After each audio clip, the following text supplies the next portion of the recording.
Hi friends, வணக்கம். இன்றைக்கி இந்த வீடியோவில் வந்து பார்த்திங்க அப்படின்னா கன்கார்டினேட் ஃபங்க்ஷன் வந்து எப்படி எக்ஸலில் யூஸ் பண்ணுறது அப்படின்றத பார்க்க போகிறோம். அதுக்கு வந்து பார்த்திங்க அப்படின்னா நம்ம வந்து சாம்பிளுக்கு வந்து பார்த்திங்கன்னா ஏ காலத்துலேருந்து ஹலோ, பி காலத்துலேருந்து சப்ஸ்கிரைபர்னு டைப் பண்ணியிருக்கோம். இப்போ இது ரெண்டுமே சேர்த்து ஒரே இதில் வர்றதுக்கு தான் இந்த ஃபார்மில் வந்து நம்ம யூஸ் பண்ணுறோம்.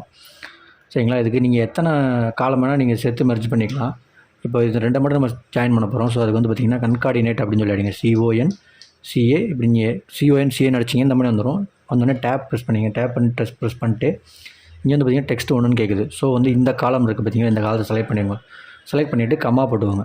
கமா போட்டுட்டு அதுக்கப்புறம் டபுள் கொட்டேஷன் போட்டுட்டு மறுபடியும் ஒரு ஸ்பேஸ் விட்டு டபுள் கொட்டேஷன் விட்டுட்டு கமா இந்த காலம் இருக்கு இல்லைங்களா, இந்த காலத்தை வந்து செலக்ட் பண்ணிடுங்க. செலக்ட் பண்ணிவிட்டு அந்த ஓப்பன் பண்ண ப்ராக்கெட்டை வந்து க்ளோஸ் பண்ணிடுங்க. க்ளோஸ் பண்ணிவிட்டு ஜஸ்ட் என்டர் தட்டினீங்க அப்படின்னா இந்த ரெண்டு காலமும் சேர்ந்து இங்கே ஒரு இடத்துல வேல்யூவாக வந்துடும். சரிங்களா? கீழே வந்து அதே மாதிரி உங்களுக்கு சொல்லி காமிக்கிறேன். ஈக்குவல் போட்டுக்கோங்க. கன்கார்டினேட்டுன்னு டைப் பண்ணிவிட்டு டேப் ப்ரெஸ் பண்ணிங்க அப்படின்னா அந்த ஃபார்மில் வந்துடும். வந்தோடனே உங்களுக்கு எந்த காலம் வேணுமோ அந்த காலத்தை ஃபஸ்ட்டு செலக்ட் பண்ணிங்க. செலக்ட் பண்ணிவிட்டு கமா போட்டுங்க. போட்டுட்டு டபுள் கொட்டேஷன் போட்டுட்டு ஸ்பேஸ் விட்டுட்டு மறுபடியும் டபுள் கொட்டேஷன் போட்டுட்டு மறுபடியும் கமா போட்டுருங்க. கமா போட்டுட்டு இப்போ வந்து அடுத்த செல் வேல்யூ வந்து செலக்ட் பண்ணிங்க. இந்த செல்லை செலக்ட் பண்ணிவிட்டு ஜஸ்ட் ப்ராக்கெட் வந்து க்ளோஸ் பண்ணிங்க அப்படின்னா இப்போ இது ரெண்டுமே சேர்ந்து வந்துடும். சரிங்களா? வீடியோ பிடிச்சிருந்தால் மறக்காமல் லைக் பண்ணிடுங்க. நன்றி, வணக்கம்.